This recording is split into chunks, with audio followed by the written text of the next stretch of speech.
மாணவர் அனைவருக்கும் வணக்கம்.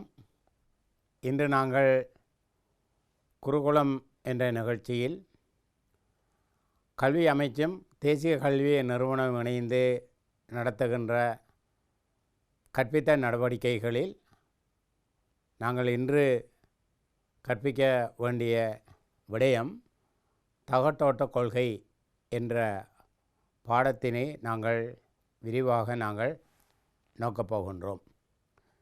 இந்த தகட்டோட்ட கொள்கை என்றால் என்ன? தகட்டோட்ட கொள்கையால் ஏற்படுகின்ற மாற்றங்கள் என்ன?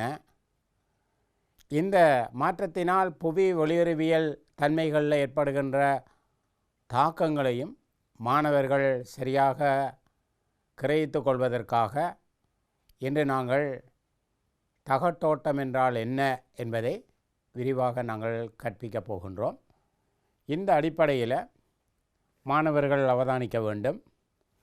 இங்கு புவிர உள்ளமைப்பில் எவ்வாறான நிலைகளில் ஏனைய உட்பாக விசைகளினால் அங்கு அந்த விசையின் தாக்கத்தின் காரணமாக எவ்வாறு அந்த விசைகளின் தாக்கத்தின் காரணமாக அமுக்கத்தின் வேறுபாடு காரணமாக மேலெழுகின்ற ஓட்டங்களை நாங்கள் பார்க்கலாம். சில பிரதேசங்களில் புவிக்கு கீழே இருக்கின்ற பல்வேறு விதமான அகவிசை தொழிற்பாடுகளை நாங்கள் பார்க்கலாம். அவை வித்தியாசமான இடங்களில் புவி ஒளியறிவியலில் தன்மைகளில் ஏற்படுகின்ற தகட்டோட்ட கொள்கையில் கோட்பாட்டில் அம்சங்களை நாங்கள் கற்றுக்கொள்வதற்காக மாணவர்கள் தேர்ச்சி என்றால் என்ன என்பதை விளங்கிக் கொள்ள வேண்டும்.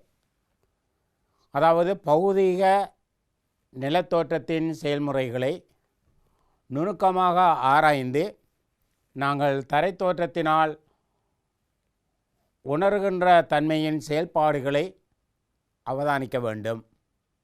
மாணவர்கள் இந்த தேர்ச்சியை பௌதிக நிலத்தோற்றம் என்றால் என்ன என்பதும் அதனூடாக நாங்கள் என்ன வகையான வித்தியாசமான தரைத்தோற்றங்களை நாங்கள் அறிந்து கொள்ளலாம் என்ற தன்மையையும் நன்கு விளங்கி கொள்ள வேண்டும். இந்த தேர்ச்சி மட்டம் என்று சொல்லப்படுகின்ற விடயத்தை நாங்கள் பார்க்கின்ற போது பொதுவாக புவி ஒளியறிவியல் செயல்முறைகள் மீது செல்வாக்கு செலுத்துகின்ற அகவிசைகளில் உதாரணங்களுடன் விளக்கி காட்டுவார்.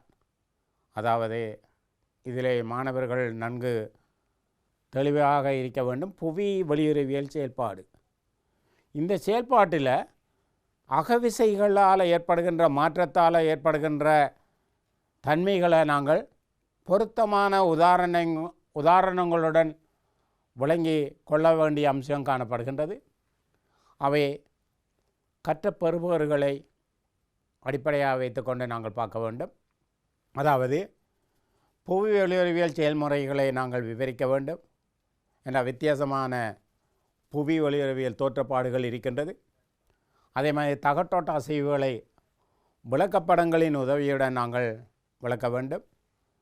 பிரதான புவித்தகடுகளை உலகப் படம் ஒன்றில் குறித்து பெயரிட வேண்டும். இது முக்கியமாக மாணவர்கள் உலகப்பட அறிவையும் பௌதிக புவியியலில் மட்டுமல்ல செய்மர புவியியலையும் நாங்கள் உலகப்பட அறிவிப்பதின் காரணமாக இதில் நன்கு தேர்ச்சியான விடயங்களை மாணவர்கள் கற்றிருக்க வேண்டும். அடுத்த அகவிசைகளின் காரணமாக உருவாகின்ற நில உருவங்களை விளக்கி காட்டுகின்ற தன்மையை நாங்கள் கிரகித்து கொள்ள வேண்டும். இந்த தகட்டோட்ட கொள்கை என்றால் என்ன? ஆகவே இந்த தகட்டோட்ட கொள்கை என்பது உண்மையில் எங்களுக்கு இதுக்கு முந்தைய பாடல்களில் நாங்கள் கற்றோம். கண்டங்களும் சமுத்திரங்களும் எவ்வாறு நகர்த்தப்பட்டன விளக்கப்பட்டன என்பதற்கு வெக்னர் கண்டன ஒரு கோட்பாட்டு அடிப்படையில் இது எவ்வாறு விளக்கப்பட்டன நகர்த்தப்பட்டன பஞ்சா கண்டத்திலிருந்து என்று சொல்லப்பட்ட கருத்தை புறவோ தகட்டோட்ட கொள்கை என்ற கொள்கையை 1970ஆம் ஆண்டு வெளியிடப்பட்டிருக்கின்றது. இது நவீன தகட்டோட்ட கோட்பாடு என்று நாங்கள் சொல்லலாம்.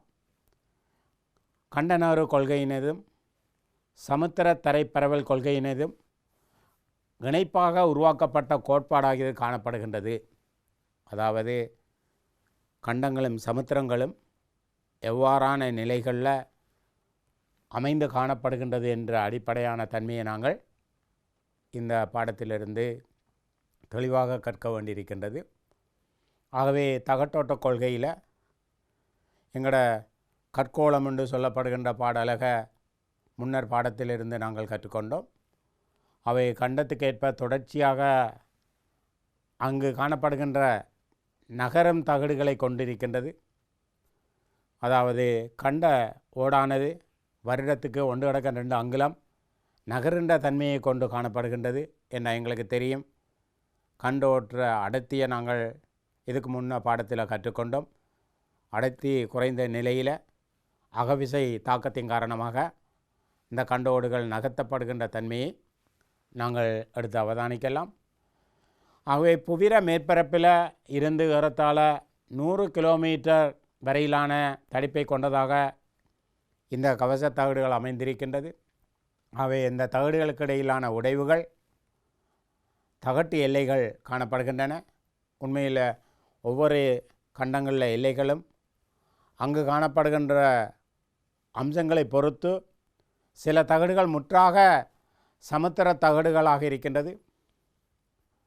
ஆகவே சில தகடுகள் சமுத்திரம் மற்றும் கற்கோளம் ஆகிய இரண்டினையும் கொண்டிருக்கின்றது. அப்போ இந்த 2 தன்மைகளையும் இருந்து நாங்கள் எடுத்து பார்க்கின்ற போது இந்த புவி ஓடானது 7 பிரதான தகடுகளாக பிரிக்கப்பட்டிருக்கின்றது. பிரதான இப்போ எங்களுக்கு தெரியும் பசிபிக் தகடு, அதே மாதிரி ஆப்பிரிக்கா தகடு, வட அமெரிக்கா தகடு, தென் அமெரிக்கா தகடு, அந்தார்டிகா தகடு, ஏசியா தகடு, ஐரோப்பிய ஆசியா தகடு, இந்தோ ஆஸ்திரேலியா தகடு என்று சொல்லப்படுகின்ற தகடு. அவை இந்த தகடுகளும் தகடுகள் எல்லைகளையும் இது உலகப்படத்தில் எவ்வாறு அமையப்பெற்று காணப்படுகின்றது என்பதை நாங்கள் எடுத்து அவதானிக்க வேண்டும். ஏனென்றால் இதுக்கு உபதகடுகளும் இருக்கின்றன, சிறிய தட்டுக்களும் காணப்படுகின்றன. அவை பிரதான தட்டுக்களும் சிறிய தட்டுக்களும் இந்த கண்டனொரு கோட்பாட்டில் எவ்வாறு விளக்கப்பட்டன நகர்த்தப்பட்டன என்பதற்கு சில கருத்துக்கள் முன்வைக்கப்படுகின்றது.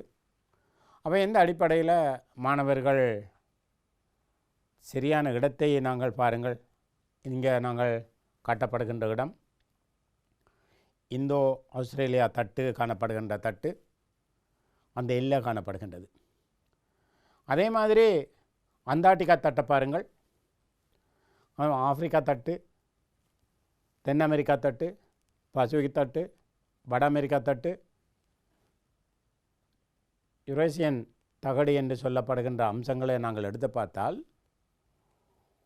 ஒவ்வொன்றுக்கும் ஒவ்வொரு எல்லை இருக்கின்றது. இந்த படத்தை நீங்கள் அவதானிங்கள். ஒவ்வொன்றுக்கும் ஒவ்வொரு எல்லை இருக்கின்றது. அப்போ இந்திய புதிர உட்பாக விசையில் இந்த விளிம்பில் எல்லையில் ஒரு தாக்கம் ஒன்று நிகழ்ந்தால் அது பாரிய அளவான நிகழ்ச்சிக்கு உள்ளாக்கப்படுகின்ற தன்மை அல்லது விலக்கப்படுகின்ற தன்மை உருவாக்கப்படுகின்றது. சாதாரணமாக நாங்கள் உதாரணமாக வைத்துக்கொள்வோம். சாதாரணமாக ஒரு மேசையில் பொருட்கள் இருக்கின்றது. நாங்கள் கீழே இருந்து அந்த மேசையை தட்டுவோம். தட்டுகின்ற போதும் அந்த மேசையில் மேலில் உள்ள பொருட்கள் எவ்வாறு அசைக்கப்படுகின்றது, அதில் அடர்த்திக்கேற்ப எவ்வாறு அசைக்கப்படுகின்றது என்ற தன்மையை பொறுத்து அந்த விலகின்ற அசைகின்ற தன்மைகள் வேறுபட்டிருக்கும். கொடுக்கப்படுகின்ற விசட அளவை பொறுத்து.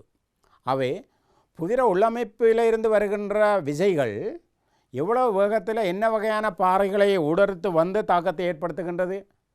அந்த தாக்கத்தை ஏற்படுத்துகின்ற போது இந்த தட்டுக்கள் எல்லாம் எவ்வாறு விலக்கப்படுகின்றன நகர்த்தப்படுகின்றன என்பதை நாங்கள் அவதானிக்க வேண்டும். இந்த அடிப்படையான தன்மையில் இருந்து மாணவர்கள் இங்கு வரைபட ரீதியாக தட்டுக்களை விளிம்புகளோடு எல்லப்படுத்த தெரிஞ்சு கொள்ள வேண்டும். இடங்களை சரியாக குறிக்க வேண்டும். இந்த படத்தில் காட்டுகின்ற மாதிரி நீங்கள் உலக ரீதியாக இருக்கின்ற கவச தகடுகளையும் எல்லைகளையும் நீங்கள் ஒரு புற உருவ உலகப்படத்தை பயன்படுத்தி வரைஞ்சு கொள்ள வேண்டும். ஆகவே சரியான இடத்தையும் சரியான பெயரையும் கொண்டு இந்த தட்டுக்கள் எவ்வாறு அமையப்பெற்று காணப்படுகின்றது என்பதை நாங்கள் அடுத்து அவதானிக்கலாம். அடுத்தது பசிபிக் தகடு. இது உண்மையில் தென் அலஸ்காவில் இருந்து அண்டார்டிகா தகடு வரையில் பெரும்பாலான பசிபிக் தரை பகுதியை உள்ளடக்கி காணப்படுகின்றது. இது ஆப்பிரிக்கா தகடு. ஆகவே இந்த ஆப்பிரிக்கா தகடு ஆப்பிரிக்கா மற்றும் மடஸ்கார் தீவினை உள்ளடக்கி காணப்படுகின்றது. வட அமெரிக்கா தகடு வட அமெரிக்காவின் நிலத்தீவை உள்ளடக்கி காணப்படுகின்றது. இப்போ இங்கே நாங்கள் குறிப்பிடுகின்ற ஒவ்வொரு விடயத்திலேயும் மாணவர்கள் கவனத்தை செலுத்த வேண்டும். பசிபிக் தகடு உலகப்படத்திலே நாங்கள் அடையாளப்படுத்தி காட்டினோம், அது எந்த இடத்துல காணப்படுகின்றது. அதே மாதிரி நாங்கள் ஒவ்வொரு தகடுகளும் என்னென்ன பிரதேசங்களோட எல்லப்படுத்தப்பட்டிருக்கின்றது என்பதை இந்த பாடலகிலிருந்து நாங்கள் கற்றுக்கொள்கின்றோம். அவை மாணவர்கள் இந்த படத்தை அவதானிங்கள். இந்த பசிபிக் தகடு எவ்வாறான நிலைகளில் காணப்படுகின்றன, இது ஒவ்வொரு எல்லையும் ஒன்று ஒன்று எவ்வாறு தொடர்பட்டு காணப்படுகின்றது என்பதை மாணவர்கள் அடுத்து பார்க்க வேண்டும். அவை இங்கே இருக்கின்ற தட்டுக்கள் உலக ரீதியான அமைவிடங்களில் எல்லைகள் எவ்வாறு காணப்படுகின்றது என்பதை இந்த படத்திலிருந்து நாங்கள் அவதானிக்கலாம். அதே மாதிரி தான் வட அமெரிக்கா தகடு. இங்கே பாருங்கள், கரிபியன் தகடு காணப்படுற இல்லை, கோகஸ் தகடு காணப்படுற இல்லை, நஸ்கா தகடு, பசிபிக் தகடு. இப்போ இந்த ஒவ்வொரு தகடுகளும் எங்கெங்கே உலகத்தில் காணப்படுகின்றது. இப்போ இங்கே காணப்படுகின்றது ஏரி, பெட்ரோலியமான ஏரி. அதே மாதிரி இந்த பகுதியில் காணப்படுகின்ற ஒவ்வொரு விடயங்களையும் நாங்கள் எடுத்து பார்த்தால் உலகத்தில் காணப்படுகின்ற தன்மைக்கேற்ப இந்த அம்புக்குரிய நீங்கள் பாருங்கள், ஒவ்வொரு தட்டுக்களையும் எவ்வாறான தன்மைகளில் இது விலகின்றன, ஒன்றோடு ஒன்று எவ்வாறு இயங்கிக் கொண்டிருக்கின்றன என்ற தன்மையை நாங்கள் இந்த வரைபடத்திலிருந்து பார்க்கலாம். அதே மாதிரி இந்த தென்னமெரிக்கா தகடில் இந்த தென் அமெரிக்கா நிலத்தீவை இது உள்ளடக்கி காணப்படுகின்றது. இந்த நிலத்தீவில் பாருங்கள், தென் அமெரிக்கா தட்டு எந்த நிலையில் காணப்படுகின்றன. இந்த தென் அமெரிக்கா தட்டில் இருந்த எல்லைகளின் ஊடாக இது எவ்வாறு இருக்கின்றது. இப்போ ஆப்பிரிக்கா தட்டுக்கும் தென் அமெரிக்கா தட்டுக்கும் இடையில் அந்த எல்லை எவ்வாறு காணப்படுகின்றது. அவை இந்த எல்லையில் ஏதாவது ஒரு நிகழ்வொன்று கீழ்ப்பகுதியில் இருந்து தாக்கம் ஏற்பட்டால் இது எவ்வாறான நகர்ச்சிக்குள்ளாக்கப்படுகின்றன அல்லது விலக்கப்படுகின்றன என்பதை நாங்கள் ஒவ்வொரு தட்டுக்களில் எல்லைகளையும் தெளிவாக இங்கு விரிவாக உற்று நோக்க வேண்டிய அவசியம் காணப்படுகின்றது. அவை இந்த அடிப்படையில் நாங்கள் எடுத்து பார்க்கலாம். இதே மாதிரி தான் அண்டார்டிகா தகடு. இந்த வரைபடத்தை பாருங்கள், அண்டார்டிகா தகட்டில் எவ்வாறான திணிவு நிலத்திணிவை சுற்றி இங்கு காணப்படுகின்ற தென் சமுத்திரத்தில் அமைந்து காணப்படுகின்ற விடயத்தை நாங்கள் எடுத்து பார்க்கலாம். அவை அண்டார்டிகா தகடு எந்த அமைப்பை கொண்டு காணப்படுகின்றது என்பதை எடுத்து பார்க்கலாம். அதே மாதிரி யுராசிய தகடு ஐரோப்பியா ஆசியா தகட்டில் இமயமலைக்கு வடக்காக உள்ள யுராசியன் நிலத்திணிவு முழுவதையும் உள்ளடக்கி காணப்படுகின்ற பாருங்கள், இது இந்தியன் பிளேட்டில் காணப்படுற இடம், இது இந்தோ ஆஸ்திரேலியா தட்டில் காணப்படுற விடயம், இது ஆப்பிரிக்கன் தகடு. இந்த இடத்துல நாங்கள் சரியான இடத்தை நாங்கள் அடையாளப்படுத்தி கொள்ளலாம். இது ஐரோப்பிய ஆசியா தட்டுக்கள் எந்த நிலையில் காணப்படுகின்றது என்ற அடிப்படையில் எடுத்து பார்க்கலாம். இந்த ஐரோப்பா ஆசியா தட்டுக்களில் காணப்படுகின்ற அம்சங்களை இந்த அமைவிடத்தை வச்சுக்கொண்டு நாங்கள் தெளிவாக பார்த்து கொள்ளலாம். இது எவ்வளவே உள்ளடக்கி இந்த பிரதேசம் தட்டுக்களாக காணப்படுகின்றது என்ற அடிப்படையான தன்மையை நாங்கள் எடுத்து பார்க்கலாம். அதே மாதிரி இந்தோ ஆஸ்திரேலியா தகடு. இது இந்த வரைபடத்தை பாருங்கள், அப்போ ஒவ்வொன்றும் என்னென்ன நிலையில் காணப்படுகின்றன. இந்த ஆஸ்திரேலியா மற்றும் இந்தியா உபகண்டத்தினை உள்ளடக்கி இது காணப்படுகின்றது. அவை இந்த எல்லைகளையும் இதில் வருகின்ற அம்சங்களையும் அதில் விளிம்புகளையும் சரியான இடத்தில் மாணவர்கள் கற்றுக்கொள்ள வேண்டும்.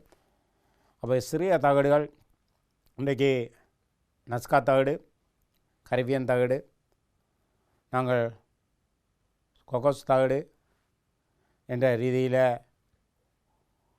ரிவோரா தகடு, இஸ்கோவியா தகடு என்ற ரீதியில் நாங்கள் 9 சிறிய தகடுகளை நாங்கள் பார்க்கோம்.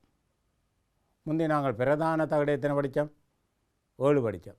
இப்போ இந்த 7ஐயும் 9ஐயும் நாங்கள் பார்த்தா இவ்வளவு சிறிய தட்டுக்களையும் பெரிய தட்டுக்களையும் கொண்ட தன்மையெல்லாம் இது காணப்படுகின்றது. ஆகவே இந்த அரேபியன் தட்டு, பிலிப்பைன்ஸ் தகடுகள் எல்லாம் எவ்வாறு இந்த தகடு ஓட்டத்தில் காணப்படுகின்றன என்ற அடிப்படையான அம்சத்தோடு இன்று நாங்கள் கவச தகடுகளின் நகரும் தன்மை என்ற விடயத்தை சற்று அறிய வேண்டியிருப்பதால், இந்த புவியின் உட்பாகத்தில் உருகிய பாறை குழம்பானது மக்மா அங்கு ஏற்படுகின்ற திணிவுகள் நகர்கின்ற இயல்புகளை கொண்டிருக்கின்றது. இப்போ நாங்கள் சென்ற பாடத்திலையும் கூட மாணவர்கள் அவதானிக்க வேண்டும். புவிர கீழ்ப்பகுதியில் அந்த கீழ்ப்பகுதியில் இருக்கின்ற பாறை குழம்பானது அங்கு பகுதிய இரசாயன தாக்கங்களுக்குள்ளாக்கப்பட்டு கிளம்பின் சக்தி மேற்கோள் ஓட்டங்கள் பெருக்கு விசையின் காரணமாக புவிப்பாறை பட தளங்களிடையே வருகின்றன. அந்த மக்மா அவ்வாறு வந்த மக்மா குழம்பு எவ்வாறான நிலைகளில் அந்த ஓட்டுப்பகுதியில் வருகின்றன, அவை கற்கோளத்தில் காணப்படும் பிரதான தகடுகளும் சிறிய தகடுகளும் ஒன்றோடொன்று சார்ந்து எவ்வாறு காணப்படுகின்றன, ஆகவே இந்த கற்கோளத்தின் அசைவுகளினால் புவியின் பிரதான நிலக்காட்சி மற்றும் நில உருவங்கள் எவ்வாறு உருவாகி காணப்படுகின்றன என்ற அடிப்படையான அம்சங்களை நாங்கள் இந்த கவச தகடுகள் நகருகின்ற தன்மையில் நாங்கள் எடுத்து பார்க்க வேண்டும். ஏனென்றால் இது புவிக்கு கீழே நடைபெறுகின்ற தாக்கத்தின் காரணமாக இந்த புவிர அல்லது மேற்பகுதியில் இருக்கின்ற கண்ட ஓட்டையும் சமுத்திர ஓட்டையும் இந்த விசைகள் தாக்குவதால் இது விலக்கப்படலாம் அல்லது நகர்த்தப்படலாம் என்ற அடிப்படையான தன்மையில் நகரும் தன்மையை நாங்கள் எடுத்து பார்க்க வேண்டியிருக்கின்றது. இது ஒரு 3 வகையான தகட்டோட்ட எல்லைகள் விளிம்புகள் காணப்படுகின்றன. ஒன்று ஒருங்கல் தகட்டு எல்லை, நிலைமாறும் தகட்டு எல்லை, விலகும் தகட்டு எல்லை. ரைட் மாணவர்கள் பாருங்கள், ஒருங்கல் தகட்டு எல்லையில் அந்த அம்புக்குறி காட்டப்பட்ட பிரதேசத்திலிருந்து எவ்வாறு எந்த திசையில் மாறி காணப்படுகின்றது என்ற நிலையை அந்த முதலாவது படத்திலிருந்து நீங்கள் அவதானிக்கலாம். இந்த 2வது படத்தில் இந்த அம்புக்குறி இங்கால திசையை நோக்கி செல்கின்றது, இது இந்த திசையை நோக்கி வருகின்றது. இதால் என்ன மாற்றம் நிகழப்போகுது.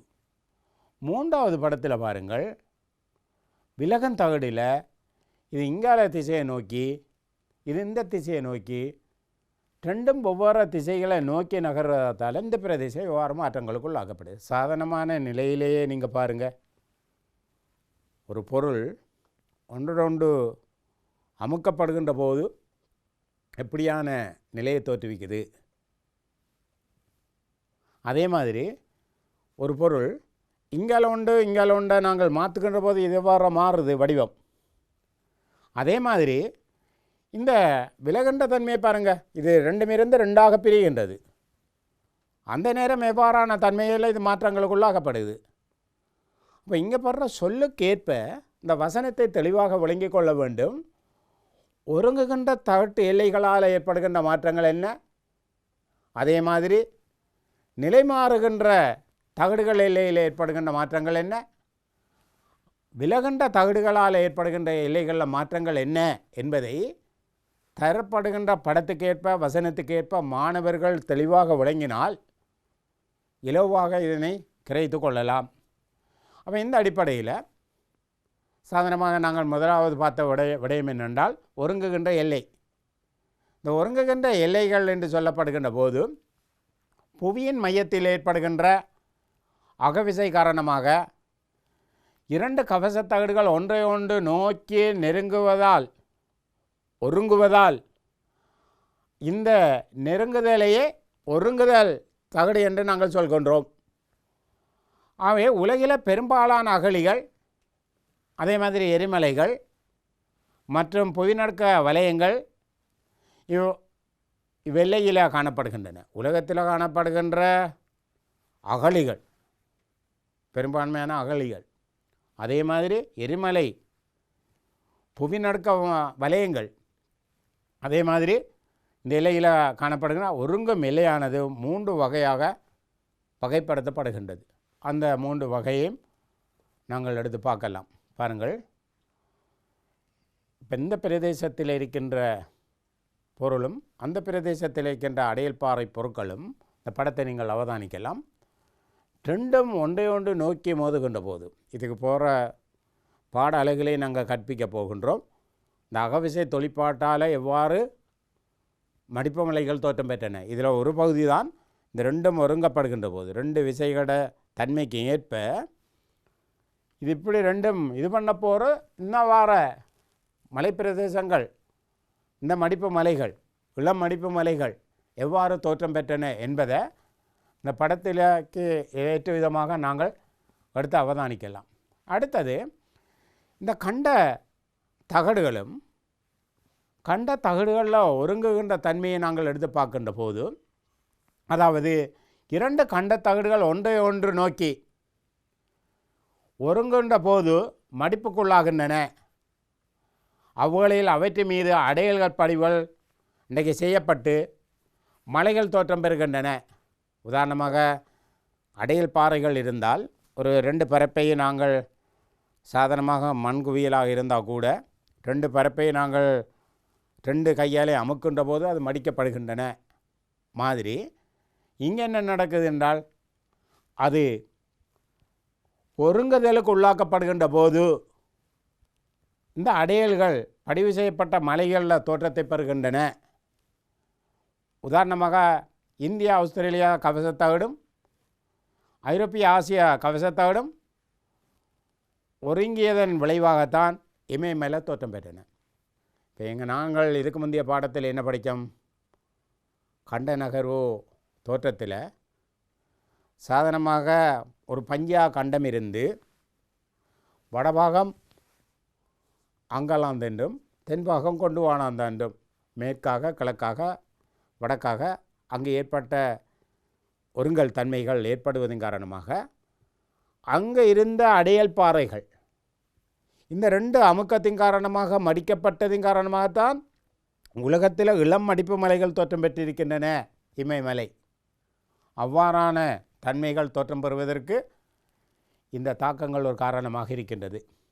அவையை பாருங்கள், ஒருங்குகின்ற எல்லைகள் இன்றைக்கு எவ்வாறு இமயமலை இளம் மடிப்பு மலைகளாக மடிக்கப்பட்டன. சாதாரணமாக இருந்தது நெருக்கப்பட இந்த படிவுகள் என்ன செய்யப்படுது, இப்படி மடிக்கப்பட்டு மலையாக தோற்றம் பெறுகின்றது. அவை இங்கே ஏற்பட்ட விசையும் இங்கே ஏற்பட்ட விசைகளால் இங்கிருந்த அடையல் பாறைகள் மடிக்கப்பட்டதின் காரணமாகத்தான் இளம் மடிப்பு மலைகள் தோற்றம் பெற்றிருக்கின்றன.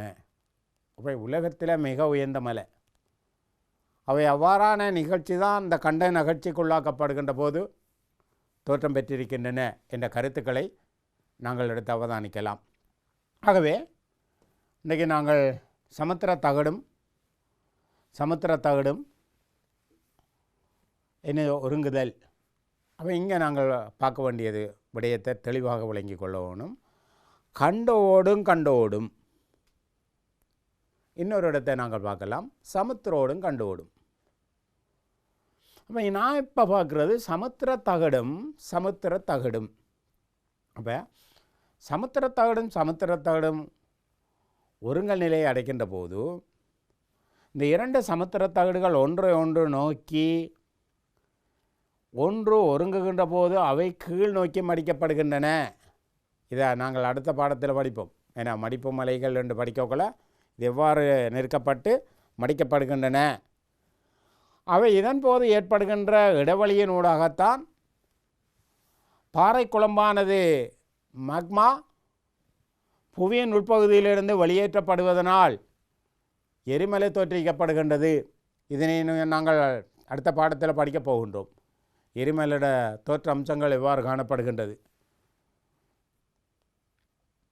ஆகவே இவ்வாறான நிலைகளில் உலகத்தில் பல்வேறு இடங்களில் இந்த எரிமலைகள் தோற்றம் பெற்றிருக்கின்றன.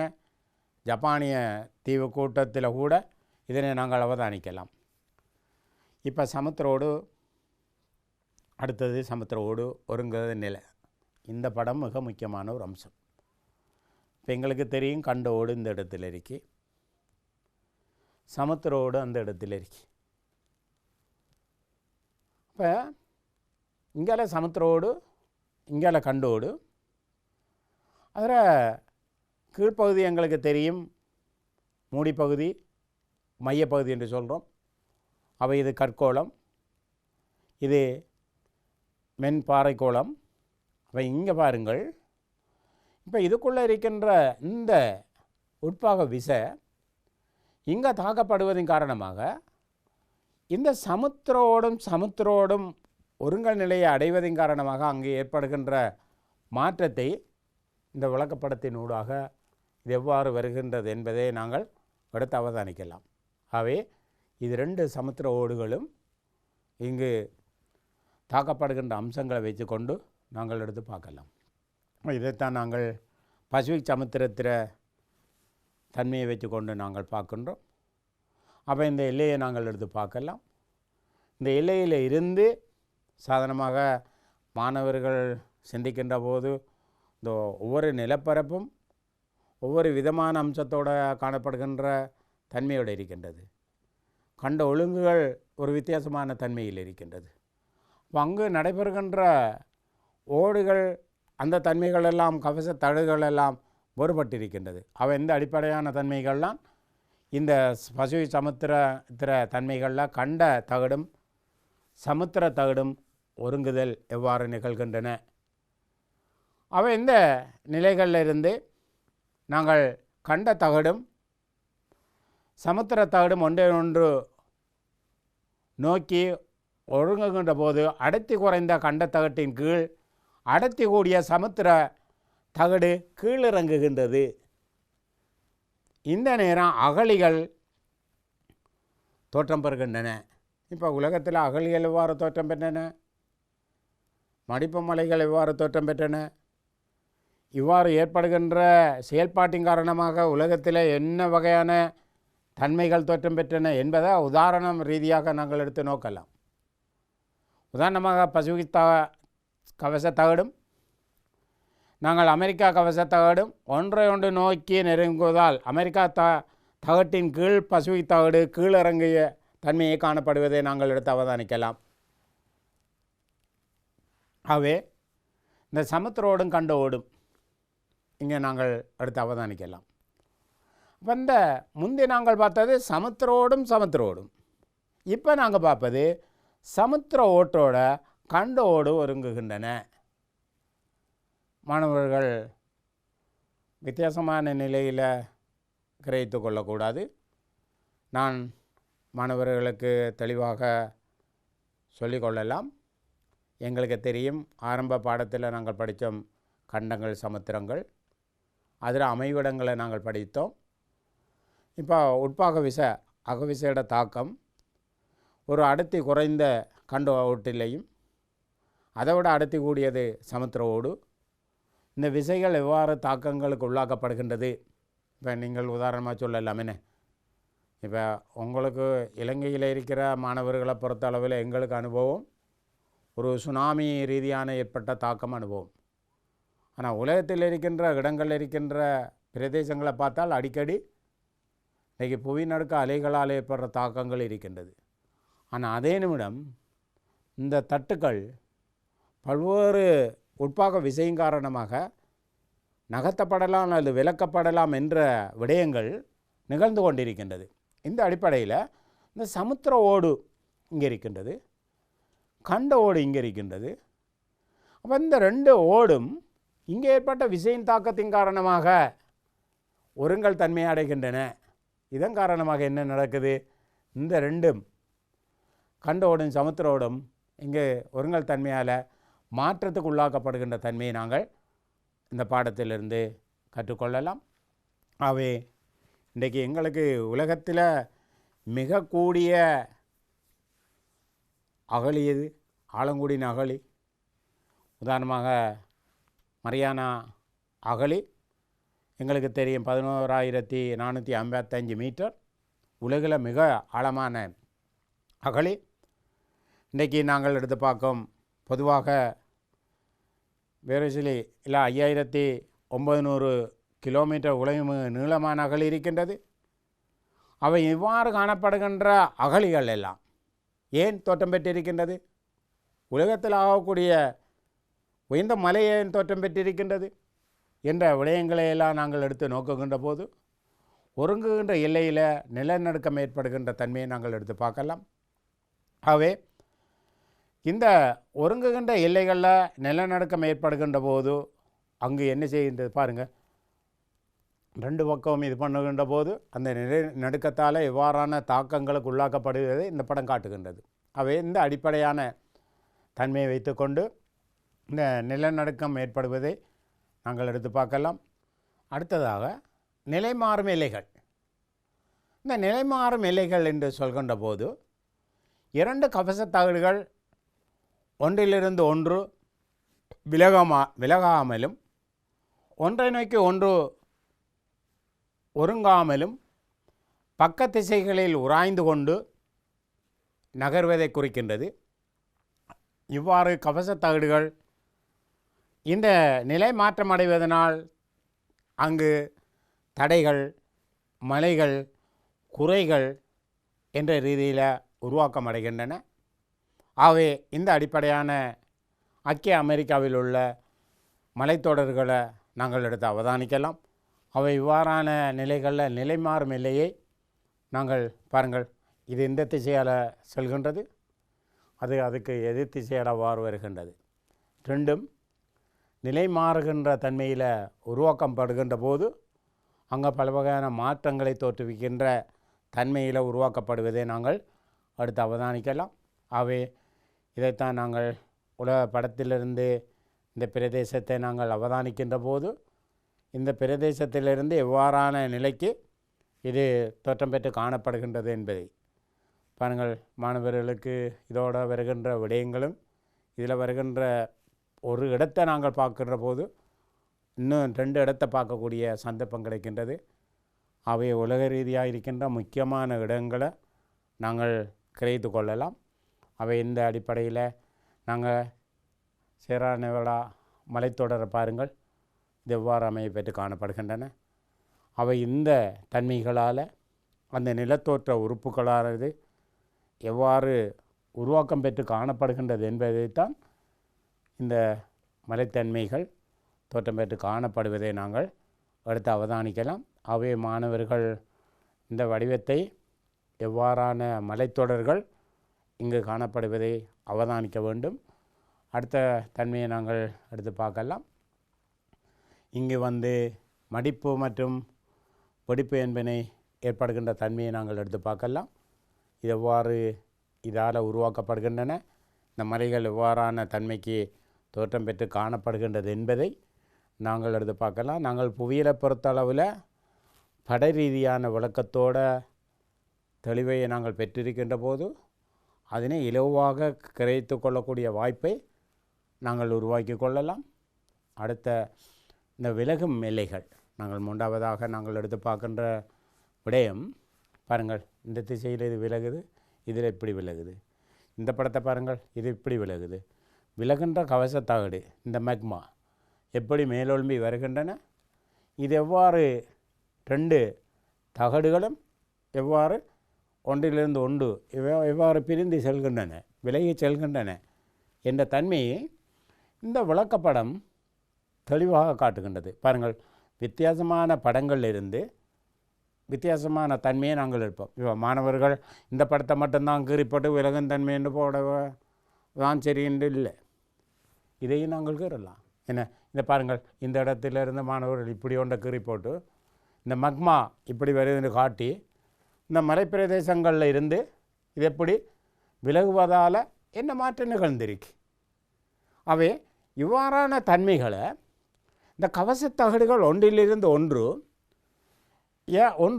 எதிர் திசையை நோக்கி நகர்வதை குறிக்கின்றது. ஒன்றிலிருந்து ஒன்று பாருங்கள், இந்த திசையிலேருந்து இந்த திசை இது எப்படி இங்கே வருகின்ற போது விலகின்ற பகுதிகள் உண்டாகின்ற இடைவெளியின் ஊடாக இந்த இந்த பகுதியில் இருந்த மூடிப்பகுதி இந்த பகுதியில் இருந்த மையப்பகுதியில் இருந்த மெக்மா உரிய பொருட்கள் வெளியே பாய்கின்றன.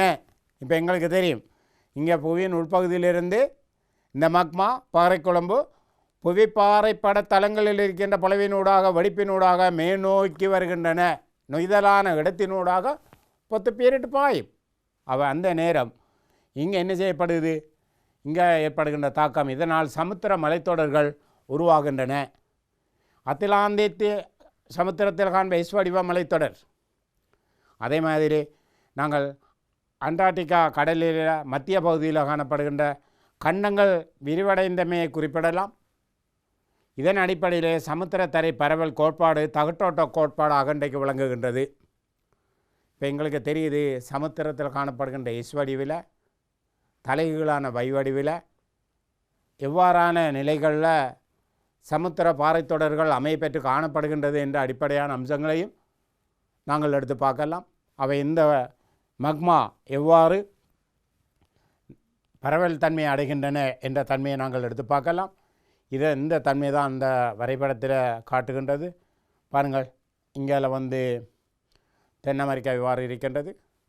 இங்கே வருங்கள் ஆப்பிரிக்கா கண்டம், பாருங்கள் அந்த எல்லை எவ்வாறு இருக்கின்றது. அப்போ இந்த எல்லையில் ஏதாவது தாக்கம் ஏற்படுகின்ற போது இந்த கண்டங்கள் எவ்வாறு மாற்றங்களுக்கு உள்ளாக்கப்படுவதை அந்த படம் காட்டுகின்றது.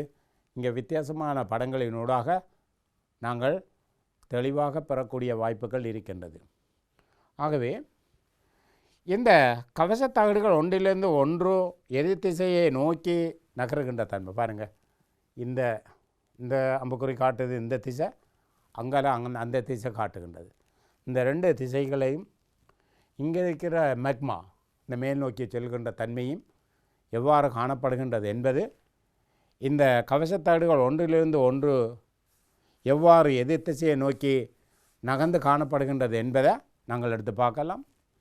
ஆகவே இந்த தகட்ட அசைவினால் ஏற்படும் விளைவுகள், இன்றைக்கு சமுத்திர படுக்கையை தோற்றம் பெறுதல், இப்போ நாங்கள் உலகத்தில் எடுத்து பார்க்கின்றோம். இந்த நிகழ்வுகள் நடைபெறுவதால் உலகத்தில் என்ன விளைவுகளை தோற்றம் பெறப்போகின்றது என்ற அடிப்படையான அம்சங்களில் ஆய்வாளர்களில் கவனங்கள் இன்றைக்கு முழுக்க செலுத்தப்பட்டு கொண்டிருக்கின்றது. புதிய சமுத்திர படுக்கைகள் தோற்றம் பெறுதல், அதே மாதிரி மடிப்பு மலைகள் தோற்றம் பெறுதல், சமுத்திர அகழிகள் தோற்றம் பெறுதல், எரிமலை, அடுத்தது விட்கற்கள் உருவாகுதல், புலவு பள்ளத்தாக்குகள் உருவாகுதல், புவிநடுக்கம் உருவாகுதல், எரிமலை வெடிப்பு ஏற்படுதல், சுனாமி உருவாகுதல், பனிமனைகள் உடைந்து விழுதல். அப்போ தகட்டோட்ட அசைவால் இந்த உலக பரப்புகளில் அல்லது கண்டங்களில் சமுத்திரங்களில் ஏற்படுகின்ற விளைவுகளில் தாக்கத்தால் என்னென்ன நிகழ்கின்றது என்ற அடிப்படையான அம்சங்கள் தான் இதுவரையில் நாங்கள் எடுத்து பார்த்தோம். இப்போ முக்கியமான ஒரு விஷயத்தை மாணவர்கள் கவனத்தில் கொள்ள வேண்டும். இங்கே புவி நடுக்கம் என்ற ஒரு விடயத்தை நாங்கள் எடுத்து பார்க்க போகிறோம். அப்போ இந்த புவிர உள்ளமைப்பை கூட இந்த புவி நடுக்க அலைகளை வச்சு கொண்டு தான் அறிந்திருக்கின்றார்கள். அதே மாதிரி இந்த புவி நடுக்கம் என்றால் என்ன என்பதை நாங்கள் தெளிவாக இந்த இடத்துல விளங்கி கொள்ள வேண்டும். இப்போ மாணவர்கள் ஒரு விடயத்தை நாங்கள் பார்ப்போம். எல்லாருக்கும் கல்லை தெரியும், கல் தெரியுமா? கல். இப்போ ஒரு குளம் ஒன்று இருக்கு, அந்த கல்லை எடுத்து அந்த குளத்தில் வீசுவோம். என்ன நடக்கும் சொல்லுங்க, ஆபம் தெரிஞ்ச மாணவர்கள் இருந்தால். ஒரு கல் எடுத்து குளத்தில் தூக்கி எறிஞ்சால் என்ன நடக்கும்? கல் விழுந்த இடத்துல அந்த குளத்தில் ஒரு சின்ன வட்டம் மர பெரிய வட்டம் இப்படியே வட்டங்களாக திருப்பி அது அப்படியா செய்யுது. இதே மாதிரி புவிர என்ன செய்யப்படுது என்றால், பெற்ற வெயில் இடத்துக்கடம் பூமியின் உட்பகுதியை நோக்கி செல்ல வெப்பநிலை அதிகரிக்கப்பட்டு இந்த படத்தை நீங்கள் பார்க்கலாம். அதிகரிக்கப்பட்டு பூமியின் மையப்பகுதியை நோக்கி செல்ல செல்ல இந்த வெப்பநிலை அதிகரிக்கப்படுவதன் காரணமாக அங்கு கிளமின் சக்தி மேற்கோள் ஓட்டங்கள் பெருக்கு விசைகள் ஏற்படுகின்றன. இப்போ எங்களுக்கு தெரியும் இந்த விசைகளால் ஒன்று நாங்கள் புற உள்ள பாடத்தில் படிப்போம், கீழேருந்து மேலாக இயங்குது ஒரு கண்டவாக்க விசை, இன்னொன்று பக்கம் கிடையாக இயங்குது மலையாக்க விசை. ஆனால் அதை விட இந்த ஒவ்வொரு உலகங்களும் கணியங்களும் ஒன்றோடு ஒன்று தாக்கமடைவதன் காரணமாக அங்கே கிளமின் சக்தி மேற்கோயோட்டங்கள் பெருக்கு விசைகள் ஒன்றோடு ஒன்று தொழிற்படுவதன் காரணமாக அங்கு புவி நடுக்க அலைகள் என்று சொல்லப்படுகின்ற பி அலை, எல் அலை, எஸ் அலை அங்கு தொழிற்படுகின்றன. ஆகவே அந்த அலைகள் ஒவ்வொன்றும் ஒவ்வொரு பாறைப்படையை ஊடறுத்து வருகின்றன. அவ்வாறு ஊடறுத்து வருகின்ற போது அது புவியின் மேற்பகுதியில் இருக்கின்ற அல்லது கடல் சமுத்திர பகுதியில் இருக்கின்ற ஓட்டுப்பகுதியை தாக்குவதின் காரணமாக என்ன செய்யும்? ஒரு நடுக்கம் ஒன்று ஏற்படும். இப்போ நாங்கள் ஒரு கட்டடத்தை கட்டியிருக்கோம் நிலைக்கு தகரிக்கு, கீழே ஒரு நடுக்கம் ஒன்று ஏற்பட்டால் அந்த கட்டடம் அப்படி இடிஞ்சு போயிடும். இலங்கையை பாருங்கள், எல்லா அணைக்கட்டுகளும் வில் வளைவில் இருக்கு. கீழே ஒரு அடியொன்று நடந்தால் என்ன நடக்கும்? அதிர்வொண்டு வில் வளைவில் இருக்கிற அணைக்கட்டுகள் உடையும். அணைக்கட்டு உடைந்தால் என்ன நடக்கும்? கீழ்ப்பகுதியில் இருக்கிற பகுதியில் மக்கள் எல்லாம் நீரால் தாழ்வார்கள். இப்போ அண்மை காலத்தில் திகனையில் எல்லா ஆய்வாளர்களும் போய் பார்க்கின்றார்கள், சிறிய சிறிய நடுக்கம் வருகின்றது என்ன. இப்போ சில கருத்துக்களை சொல்கிறாங்க, சுண்ணாம்பு உடைக்கப்படுறதால் வருது, சில அதிர்வுகளால் வருதுன்ற ஆராய்ச்சிகளை நாங்கள் செய்து கொண்டிருக்கின்றோம். அவை இந்த இடத்துல புவி நடுக்கம் என்றால் என்ன, புவி நடுக்கம் ஏன் ஏற்படுகின்றது, இந்த புவி நடுக்கத்தால் ஏற்படுகின்ற அழிவுகள் என்ன, மாற்றங்கள் என்ன என்பதை மாணவர்கள் தெளிவாக விளங்கிக் கொள்ள வேண்டும். இந்த அடிப்படையில் அகவிசை செயல்பாடுகளினால் புவியோட்டு பாறைகள் நாங்கள் நிலை குலைக்கப்படுகின்ற போது ஏற்படுகின்ற அதிர்ச்சி அவ்விடத்தில் பரவி செல்வதே புவி நடுக்கம் என்று சொல்லலாம். ஒரு இடத்துல தாக்கம் ஏற்பட்டால் அந்த அதிர்ச்சி, நாங்கள் குளத்தில் கல் எறிஞ்சால் எப்படி வரும் என்று சொல்லியிருக்கேன். புவி நடுக்கமானது தகட்டோட்ட அசைவு, எரிமலை வெடிப்பு மற்றும் நில சரிவு போன்றவற்றினால் புவியின் மிக ஆழமான பகுதியில் ஏற்படுகின்றன. இது எங்களுக்கு தெரியும் எவ்வளோ ஆழத்திலிருந்தே வருகிறது. இது சுனாமியா? சுனாமி இல்லையா? அலைய பிரமாண்டமான நிலையில் உயர்த்துதும் அந்த அளவுக்கு தாக்கத்தை ஏற்படுத்தக்கூடிய அம்சம்.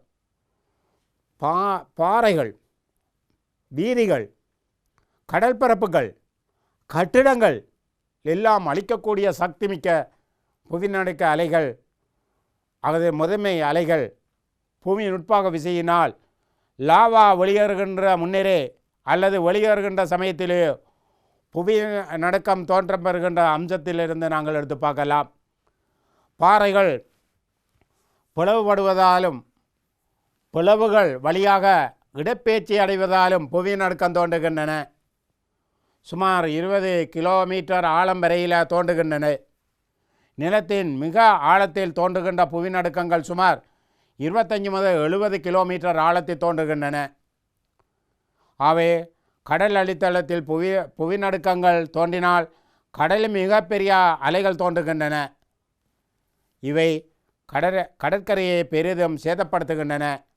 அது மட்டுமில்லை, இன்றைக்கு சுனாமி போன்று அழைக்கின்றோமே, நாங்கள் பார்த்தோம் என்ன, சுனாமி வருகின்ற போது கடல் கரை அப்படியே பின்வாங்கி போய் அந்த மேலுக்கு அப்படியோ பின்வாங்கின நிலையில் கடல் அலை மேலே அப்படி மேலோக்கி வருகின்ற போது கீழே அந்த வெடிப்பினூடாக கடல் தண்ணி இன்னொரு பகுதியில் கீழே இறங்கி நிலத்துக்கு கீழே கிணறு ஏனைய வீடுகள் போன்ற இடங்கள்லாம் பாரியளவான சுழற்சியோட வேகத்தோடு அதை அப்படியோ சுழற்றி கொண்டு மீண்டும் கடலுக்கு போயிட்டு அவ்வளவு வேகமான நிலையில் சாதாரணமாக பாருங்கள்.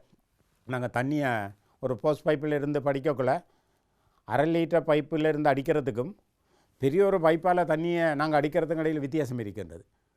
அதே மாதிரி மிக வேகமாக வருகின்ற அலை பாரிய அழிவுகளை ஏற்படுத்தக்கூடிய சக்தி இதுக்கு காணப்படுகின்றன. இதன் அடிப்படை தான் புவிநடுக்க அலைகளை புவிநடுக்கம் தோன்றும் இடமான புவி மையத்திலிருந்து இந்த புவிநடுக்க அலைகள் எல்லா திசைகளையும் ஊடுருவி செல்கின்றன. இந்த படத்தை பாருங்கள். இது எவ்வாறு ஊடுருவி செல்கின்றன, இதன் தன்மைகளை நாங்கள் எடுத்து பார்க்கலாம். புவி மையத்துக்கு செங்குத்தாக புவியில் உள்ள இடமானது மேன்மையம் என அழைக்கப்படுகின்றது. புவி மையத்தில் தோற்றம் பெறும் அலைகளை 3 வகையாக நாங்கள் பிரிக்கலாம். முதன்மை அலை அதான் பி அலை, துணை அலை அதான் எஸ் அலை, மேற்பரப்பு அலை அதான் எல் அலை. ஆகவே மேற்பரப்பு அலை அப்போ இந்த 3 விதமான அலைகளும் நாங்கள் முக்கியமாக எடுத்து பார்க்கின்றோம். ஒன்று முதன்மை அலை, துணை அலை, அடுத்த மேற்பரப்பு அலை என்று நாங்கள் சொல்கின்றோம்.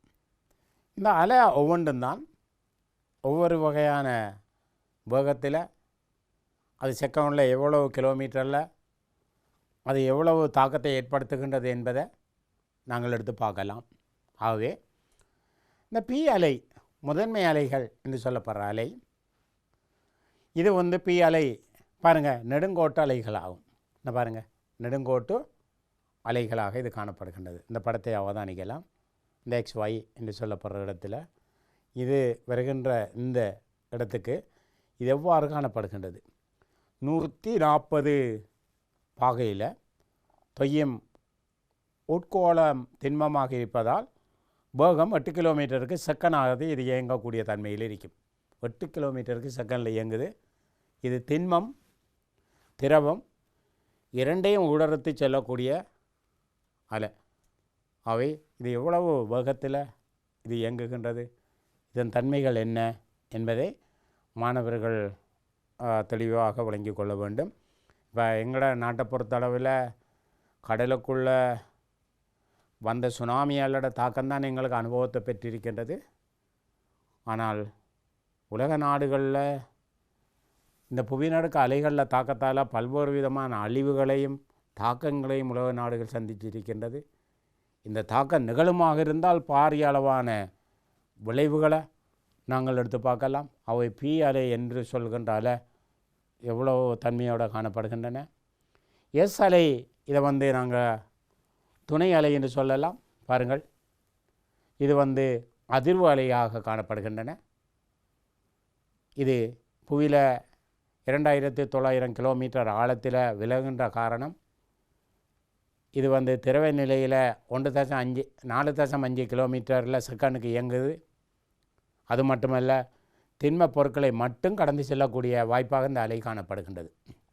அவை எஸ் அலை இதை நாங்கள் சொல்லலாம் துணை அலைகள் என்று சொல்லலாம். இவ்வாறான நிலையில் இயங்கிக் கொண்டிருப்பதை நாங்கள் இந்த விளக்கப்படத்தினூடாக அவதானிக்கலாம். இந்த எல் அலை இதை சொல்வது மேற்பரப்பு அலை. சாதாரணமாக பாருங்கள், ஒரு பொய்திரம் ஒன்று போகக்குள்ள இருக்கிற வீடு ஆடுது, அசையுது, ஜன்னல் அசையுது. நாங்கள் சில நேரம் ஒரு வஸ்தரிப்பு நிலையத்தில் இருக்கக்குள்ள வஸ்தரிப்பு நிலையம் ஆடுது.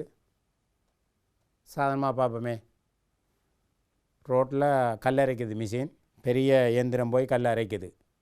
பக்கத்தில் இருக்கிற கட்டடங்கள் எல்லாம் என்ன செய்யும், ஜன்னல் முதல் எல்லாம் ஆடும்.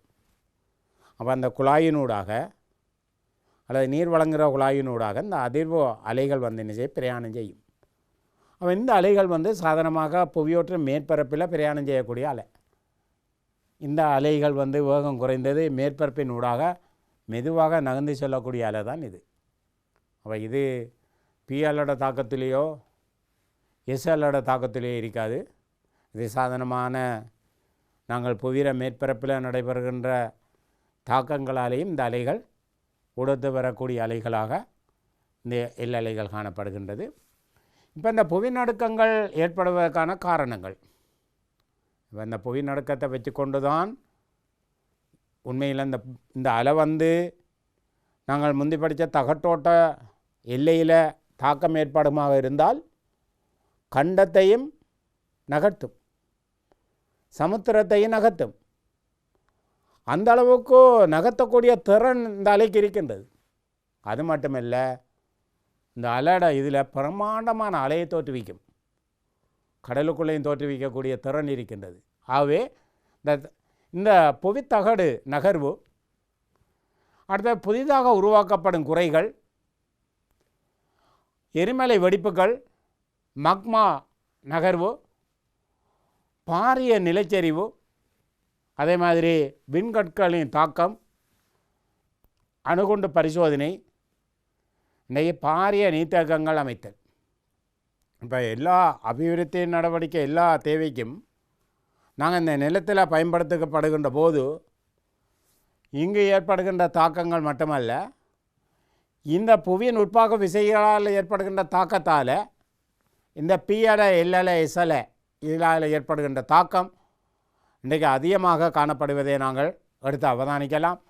இந்த புவிநடுக்கம் இங்கே ஏற்படுவதற்கான காரணங்கள் அம்சங்களை நாங்கள் எடுத்து பார்க்கலாம்.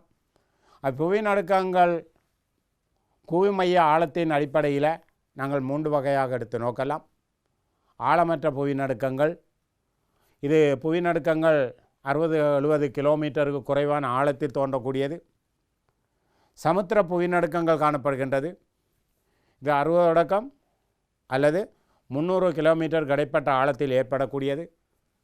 அடுத்த ஆழமான புவிநடுக்கங்கள் 300 கிலோமீட்டருக்கு மேற்பட்ட ஆழத்தில் ஏற்படக்கூடியது. அப்போ ஒவ்வொரு புவிநடுக்கங்களும் எவ்வளவு ஆழத்தில் ஏற்படக்கூடிய நிலையில் இது காணப்படுகின்றது என்பதை பொறுத்து தான் அதில் தாக்கங்களும் இருக்கின்றது. அது என்ன வகையான தன்மையில் பொருட்களை ஊடறுத்து வருகின்றன, வன்மையான பொருட்களை ஊடறுத்து வருகின்றதா அல்லது திரவமான பொருட்களின் ஊடாக வருகின்றதா, எவ்வாறான நிலையில் இந்த புவிநடுக்கங்கள் ஏற்படுகின்றது என்ற அம்சத்தை நாங்கள் எடுத்து பார்க்கலாம். இன்றைக்கு புவிநடுக்க வலயங்கள் காணப்படுகின்றது. இது முக்கிய மாணவர்கள் கவனிக்க வேண்டும். இதை உலகப்பட அறிவோடு நாங்கள் பார்க்க வேண்டும். இந்த பசிபிக்கை சுற்றியுள்ள எல்லை வலயம், மத்தியதரை கடலில் இருந்து இமாலயம் வரையிலான பிரதேசம், இன்றைக்கு அத்திலாந்தி சமுத்திரத்தினுடைய வடக்கு தெற்காக அமைந்துள்ள நடுச்சமுத்திரத்து தொடர் வலயம், குறை வலயம் என்ற வலயங்களை நாங்கள் எடுத்து பார்க்கலாம். இதனை பசிபிக் மோதிர வலயம் என்று நாங்கள் சொல்லப்படுகின்ற வலயம் இருக்கின்றது.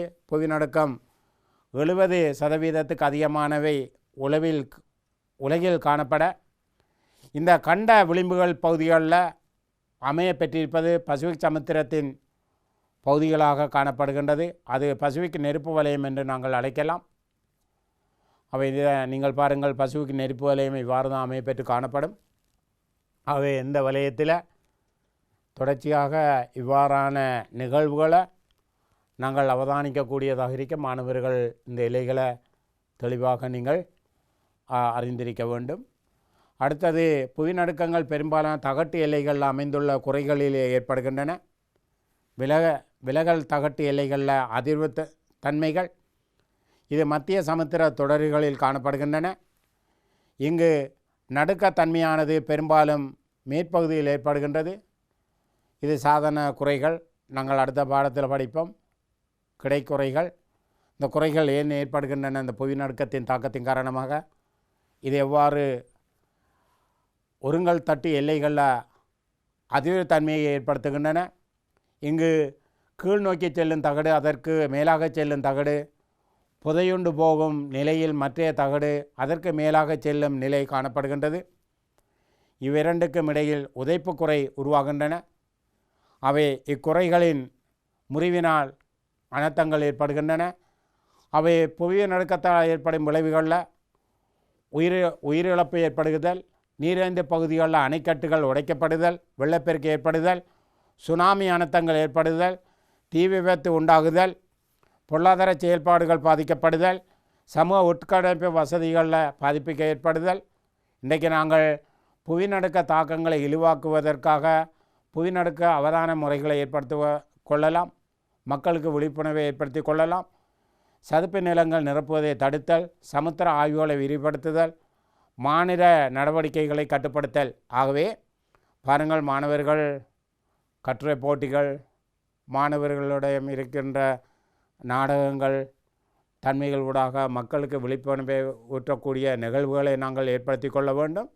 இந்த அடிப்படையில் இதுவரையில் கற்ற தகட்டோட்ட கொள்கைகள், தகடுகள் விடயத்தையும், புவி நடுக்கத்தின் தாக்கங்களையும், புவி நடுக்கத்தால் ஏற்படுகின்ற மாற்றங்களையும் இந்த பாடலகிலிருந்து நாங்கள் கற்றோம். ஆகவே இதுவரையில் கற்ற பாடலகை மாணவர்கள் கற்று பயன்பெறுவர்கள் என்று நினைத்து, இதுவரையில் மாணவர்கள் இந்த பாடத்தில் இருந்த கற்ற விடயத்தை மீண்டும் மீண்டும் கற்க வேண்டும் என்று கேட்டு, அடுத்த நிகழ்ச்சிக்கு நாங்கள் சந்திக்கும் வரை விடைபெறுகின்றேன். வணக்கம், நன்றிகள்.